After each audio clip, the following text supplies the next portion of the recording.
Good afternoon, everyone. Today's hearing is being live streamed on YouTube and auto transcribed by Zoom. Welcome to the Office of Tax Appeals, or OTA. My name is Stephen Kim, and I am the lead administrative law judge, or ALJ, for this oral hearing, the appeal of organic media. I'm joined by my co-panelists, Judge Shireen Ridenour and Judge Greg Turner. OTA is not a court. OTA is an independent and impartial appeals body staffed by subject matter experts. OTA is independent of any tax agency, including the Franchise Tax Board. While OTA is not a court, we must nevertheless follow certain guidelines to conduct an orderly hearing and to ensure that we establish a proper record on which the opinion will be based. Each party will have the opportunity to be heard. So please wait for your turn to make your presentation. Part of my role as the lead ALJ is to keep track of the hearing and create a clean and efficient hearing record. So I may interrupt if we get out of order or become counterproductive. Before we go on the record, are there any questions about anything I've just said? Okay, no questions. Co-panelists, are you ready to proceed? Okay, thumbs up and a nod. All right, now we are going on the record. This is the appeal of organic media, OTA case number 2307-13758. The date is Wednesday, June 25th, 2025, and the time is 12:58 p.m. This virtual hearing is being held electronically with the agreement of the parties. I am Judge Stephen Kim. I will be the lead ALJ for the purpose of conducting the hearing. My co-panelists, Judge Ridenour and Judge Turner, and I are equal participants in deliberating and determining the outcome of this appeal. Let's have the parties introduce themselves, beginning with Appellant Organic Media. Could you please state your name and your title? My name is Matt Heilman. I'm a general partner in Organic Media. Thank you. And for Respondent Franchise Tax Board? Alyssa Pinnerbossi, attorney for the Franchise Tax Board. And Maria Brosterhouse, also for the Franchise Tax Board. Thank you. As stated in my minutes and orders, the issue to be decided in this appeal is whether appellant has demonstrated reasonable cause to abate the per partner late filing penalties for the 2019 and 2020 tax years. Mr. Howman, do you agree that this is the issue in this appeal? I do, yes. And Respondent Franchise Tax Board, do you agree? Yes, that's correct. Thank you. Thank you. Appellant submitted exhibits with its briefings, which we have identified as exhibits 1 through 16. Respondent FTB did not object to the admissibility of these exhibits. Therefore, exhibits 1 through 16 are now admitted into evidence. FTB submitted exhibits A through J. Appellant did not object to the admissibility of these exhibits, and they are now admitted into evidence. Appellant indicated that its general partner, Matthew Heilman, will be testifying as a witness, and FTB did not raise any objections to Mr. Heilman as a witness. And FTB does not intend to call any witnesses. Okay, Mr. Heilman, you will have 20 minutes for your presentation. Before we begin, I would like to place you under oath so that we can consider your statements as testimony, and you will remain under oath until the close of the hearing. So if you could please raise your right hand. Do you swear or affirm that you will tell the truth, the whole truth, and nothing but the truth? You may answer yes or no. I do, yes. Thank you, Mr. Heilman. You may proceed when you're ready. Okay. To start with, I'm referring to the FTB reply, reply brief, Exhibit H, Law Summary, page 1 of 4, paragraph 1, Revenue and Taxation Code, section 19131. The law provides that the Franchise Tax Board, FTB, shall impose a delinquent filing penalty when a taxpayer fails to file a tax return on or before its due date, unless the taxpayer establishes that a late filing was due to reasonable cause and was not due to willful neglect. In the FTB opening brief, page 3, paragraph 3, FTB dismisses one of the partner's accidents as having occurred in 2008. Therefore, the traumatic brain injury, concussive state, pelvic injury, and sleep deprivation that persists to this day, causing the federal government to assign permanent disability, which is AOB Exhibit 3. So the FTB not being medical experts implies this life-changing event is irrelevant to this case because it happened in 2008. The accident, AOB Exhibit 2, page 2, was attributed to the motor vehicle driver, not the business partner. So FTB's dismissal of the 2008 accident as irrelevant to present day struggles is outrageous and misinformed, to put it politely. To continue on the impacts of this supposedly irrelevant misfortune, when this accident was settled, outrageously again, even though the driver admitted fault to the CHP and the emergency room staff, the driver's insurance company managed to saddle the business partner with tens of thousands of dollars in medical debt and no financial compensation whatsoever for future impacts and recovery. Note AOB item 3. The accident, leaving my business partner permanently disabled and unable to perform gainful employment, not only left the vast majority of business and household work to me to complete, it also left her in need of much assistance with daily living, which also fell upon me to provide. AOB Exhibit 4 attests to my partner's need for a continuing assistance from me. AOB Exhibit 1, page 3, or 3 pages. Partnership returns from 2009, 2014, and 2019 demonstrate a declining revenue for the partnership, leading to finally obtaining outside employment to sustain living expenses. AOB Exhibit 6. All reserve resources were depleted by that time. At the time, both the 2019 and 2020 tax filings were due, I lived away from home during the week after a desperate 5-year search for outside employment starting in my mid-50s. I had added rent and fuel expenses. I was during the week without my access to my personal computer or records, and my weekends were consumed with catching up on household duties and the continuance of business activity for desperately needed supplemental income to pay basic expenses and avoid mortgage foreclosure. In the FTB opening brief, page 3, paragraph 4, FTB states, appellant also states that it intensely searched for another tax preparer to complete its return, but that it did not have the funds to pay a preparer until 2021.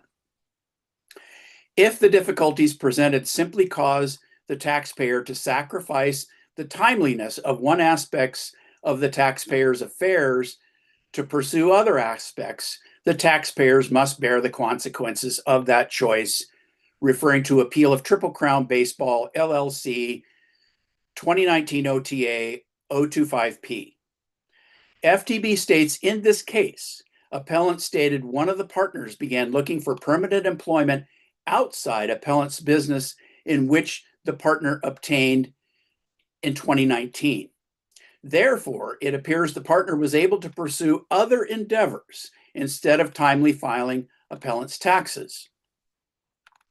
With this rebuttal you just heard in mind, I reference FTB opening brief Exhibit H, page 1, section 1, paragraph 3, law summary, reasonable cause abatement. To establish reasonable cause, a taxpayer must show that the failure to file the return and or reply to the notice and demand or request for information occurred despite the exercise of ordinary business care and prudence. Noting the appeal of Stephen C. Bieneman, 82 SBE 148, July 26, 1982, appeal of Howard G. and Mary Tons, 79 SBE 027, January 9, 1979. The taxpayer's reason for failing to file and or failing to respond to the notice and demand or request for information must be such that an ordinarily intelligent and prudent business person would have acted similarly under the circumstances. Quoting appeal of Joseph W. and LCM Cummings, 60 SBE 040, December 13, 1960. Appeal of J.B. Ferguson, 58 SBE 024, September 15, 1958. This is important. Let's hear this again. The taxpayer's reason for failing to file must be such that an ordinarily intelligent and prudent business person would have acted similarly under the circumstances. So I ask every one of you, if you were in jeopardy of losing your business location and at the same time your home, risking homelessness, wouldn't an ordinarily intelligent and prudent business person who has exhausted all reserves focus all their energy on cobbling enough income through employment and business activity to save their home and business above all else? Wouldn't they make every effort to pass a new employment probation period? What would you do under the circumstances? ARB Exhibits 10 through 12. As soon as funds were available in late 2021, I searched and found a new tax preparer, and on 1/26/22, the filing for tax year 2019 was complete and was followed by filing for tax year 2020. However, this preparer's lack of professional conduct landed us an IRS $2,520 late filing penalty for failure to file an extension for tax year 2021 after more than one assurance that she would do so. The IRS abated this fine under the first-time penalty abatement for good filing and payment history. We contend first-time penalty abatement was issued for tax year 2021 so that abatement could not have been applied. First-time penalty abatement could not have been applied to 2019 and 2020 tax years of this case. In response to that, in their February 2024 memo, FTB asserts, quote, "It does not appear that the IRS abated the penalty because on a showing of a reasonable cause because the penalty reason code, PRC entry adjacent to TC 247 is blank. If the penalty had been abated for reasonable cause, the number 062 would follow the PRC entry. FTB asserts it is likely the IRS penalties of 2019 and 2020 were abated for COVID-related relief. We reject both these assertions. The reference penalty reason code may well have been left blank by clerical error. First, after our FTB penalty abatement was denied by the FTB, we asked the IRS to provide their abatement reasoning twice, but we never received an answer. And second, we asked the IRS for hardship relief with the explanations contained in this appeal. In a related argument, I call attention to ARB Exhibit G, page 2, Small Partnership Penalty Relief, IRS Procedure 84-35. It is just as likely the IRS abated our 2019 and 2020 penalties under the small partnership penalty provision of 84-35, as it is just as likely as what I just said, as the FTB contends it was for COVID reasons. In 2019, OTA 321, Two Fund Designs, OTA ruled to reject the FTB argument that the principles set forth in IRS Procedure 8435 were inapplicable for California tax purposes, and OTA reversed the penalty for Two Fund Designs. We contend Two Fund Designs is close to the facts of our appeal. Further, the precedential case of 2019 OTA 176P, Harry J. Morin, page 12, quote, while California does not have a procedure for abating a late payment penalty based on a history of compliance, a history of timely filing and payment compliance may still be considered as supporting evidence of the credibility and intent of the taxpayer. We were never filing late since 1998 until tax year 2019, so our previous on-time filing history, along with presented evidence of sustained hardship and eventual filing rectification, demonstrates taxpayer integrity worthy of confirming this appeal. And in the years since bringing my tax filings up to date, I have educated myself on filing both partnership and personal returns, and I have filed the past 2 years on time. I reserve the remaining time for closing, and that is my opening remarks. Thank you, Mr. Heilman. Ms. Pinarbasi, does FTB have any questions for the witness? No questions, thank you.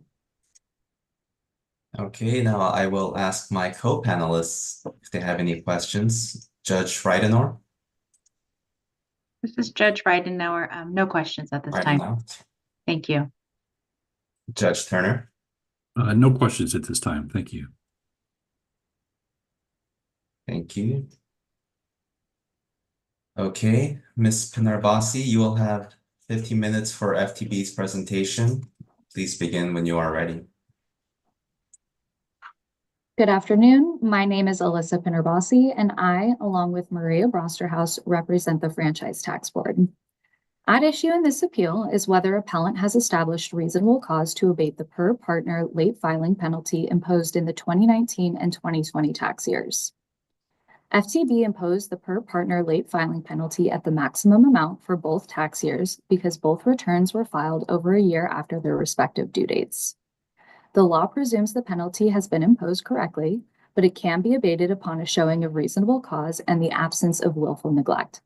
To demonstrate reasonable cause, appellant must show that the failure to timely file the tax returns occurred despite the exercise of ordinary business care and prudence.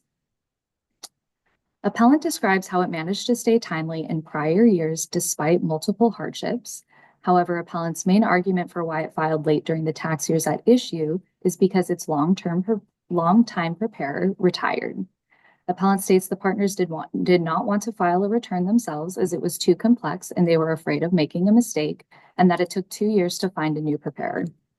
Unfortunately, complexity of the law does not constitute reasonable cause. Each taxpayer has a non-delegable duty to file their return by the due date. Additionally, taxpayers have an obligation to file timely returns with the best available information and then subsequently file an amended return if necessary. A taxpayer's prior good filing history will have no relevance on a reasonable cause analysis, where a taxpayer knows that they have a filing obligation and has the option to file timely, but instead chooses to wait and file. As such, appellant's difficulty finding a preparer to complete the return does not constitute reasonable cause. While appellant's partner had experienced difficult circumstances and certain hardships such as illness and personal difficulty can constitute reasonable cause, if the difficulties simply cause the taxpayer to sacrifice the timeliness of one aspect of its affairs to pursue other aspects, the taxpayer must bear the consequences of that choice. FTB sympathizes with these hardships, but unfortunately, appellant has not met the requirements to establish reasonable cause due to personal difficulties, as its partner pursued endeavors other than timely filing its returns. Appellant cites to both appeal of Morin and appeal of Two Fund Designs to support its position that the late filing penalty should be abated. In appeal of Morin, the taxpayer had timely filed, and OTA found reasonable cause to abate the late payment penalty. The taxpayer did not have all information available to it to timely determine the amount of tax due. However, the taxpayer demonstrated the efforts made to get this information and that he could not have known how much of the income he received would be taxable. In appellant's case, it had all available information to it, but had all available information available, and therefore the appeal of Morin does not support appellant's reasonable cause argument. In appeal of two fund designs, the OTA applied a federal revenue procedure 8435 to determine the taxpayer had established reasonable cause to abate the late filing penalty. However, the later dated precedential opinion, appeal of Auburn Old Town Gallery, overrules appeal of two fund designs and finds that California does not conform to this revenue procedure. Further, even if California conformed to this revenue procedure, it would only apply if each partner reported his or her share of partnership income on a timely filed income tax return. In this case, appellant has not demonstrated that its partners had timely filed returns reporting their shares of partnership income. Therefore, even if California conformed to this revenue procedure, appellant has not satisfied the necessary conditions to apply it. Lastly, appellant argues that the late filing penalty had been abated at the federal level. FTB obtained copies of appellant's federal transcript and found no indication that the IRS had abated the penalties for reasonable cause. The only basis with which FTB can abate these penalties is upon a finding of reasonable cause, which appellant has not established in this case. Appellant has only provided letters from the IRS stating that the penalties have been removed. In conclusion, FTB respectfully requests that appellant's claim for refund be denied. I'm happy to answer any questions the panel may have. Thank you, Ms. Narbasi. Judge Ridenhour, do you have any questions for FTB? This is Judge Ridenhour. I do not. Thank you very much. And Judge Turner, do you have any questions? Neither do I. Thank you. Thank you. Appellant indicated it would like to make a final statement or a rebuttal. Mr. Howman, you may proceed when you're ready. Well, I have a question. Is that appropriate for me to ask of the FTB? Well, they are only providing arguments. They are not testifying, but what was your question? Well, I'm curious if they could define specifically what would meet the reasonable cause. I mean, we seem to have demonstrated a lot of what would presumably be that, but it's kind of a nebulous or gauzy assertion that it's not been met. And so if there could be cited some examples of what that would be, because that has not been done to my understanding.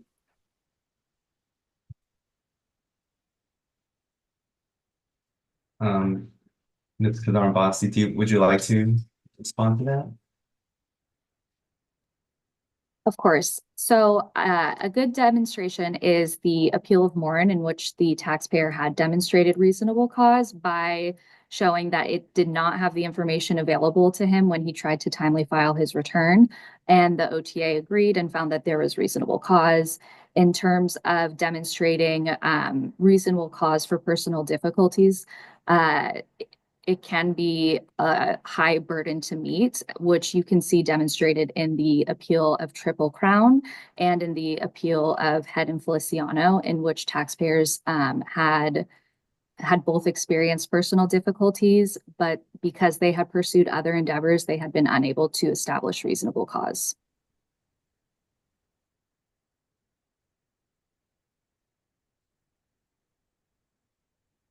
Mr. Hellman, would you like to continue with your final statement or rebuttal?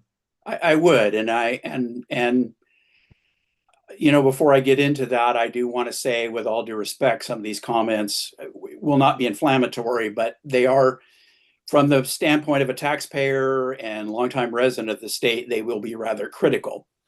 So let's review why we're here today. First, market conditions impacted business income, and then more impactfully, a serious accident that was not their fault left one of the business partners with profound and lasting effects leaving them unable to participate in most business activities and, in fact, in their own care, and unable to maintain the gainful employment after several unsuccessful attempts, ongoing employment they had previously exercised their entire life. The other partner, myself, had to prioritize their actions, which meant making every effort to save their home and business to the extent of living away from home during the week, which had added expenses and was highly disruptive to normal activities. Again, to counter the FTB's dismissive attitude towards the seriousness of the partner's accident and its cascading effects, my brother Stephen was rendered paraplegic in a 1968 accident, and he remains so to the point where he died last year. The consequences of that accident shortened his life, and accidents can have lifelong consequences. What my partner experienced is the kind of setbacks that causes people to give up. But she hasn't, and we haven't.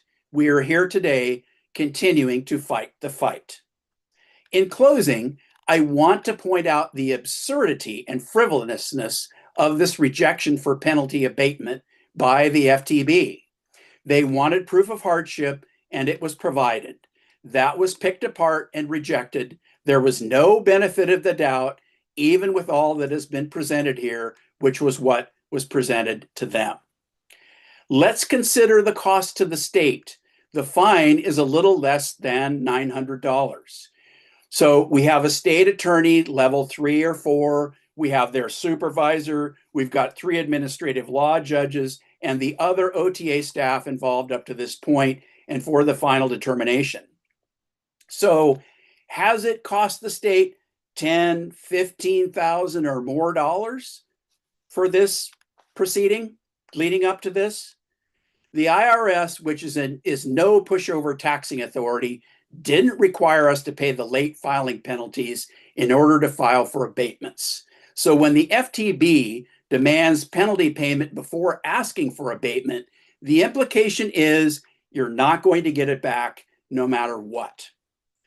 Prior to their legal branch involvement, we had to ask the FTB several times to simply get their official rejection needed to file their request for FTB to abate the penalty. Their response was, "We left phone messages telling you you were denied." Nothing was provided in writing. And in fact, no phone messages were ever received, and the attitudes of the frontline FTB staff were appallingly surly and unprofessional, with complete disrespect for the citizen taxpayers they were dealing with. When an official denial did come in writing, the clock for appealing to the FTB had almost run out. It was a scramble at that point. If the state of California wants to understand at least one of the reasons why businesses want to leave the state, a thorough examination of their taxing authority is very much in order. Thank you for your time. Thank you, Mr. Howman. Judge Ridenhour, do you have any final questions? No, thank you very much, everybody. Judge Turner? No, but thank you for your testimony. Okay, Mr. Howman, kind of in response to your earlier question, my co-panelists and I will evaluate your arguments and your testimony and determine whether it constitutes reasonable cause on a case-by-case basis. All right. Thank you, everyone. This case is submitted on June 25th, 2025. The record is now closed. Thank you for your participation in today's hearing. My co-panelists and I will meet to deliberate and decide this appeal. We will issue a written opinion within 100 days of today. And the hearing in the appeal of Organic Media is now concluded. This concludes the hearing calendar for today, so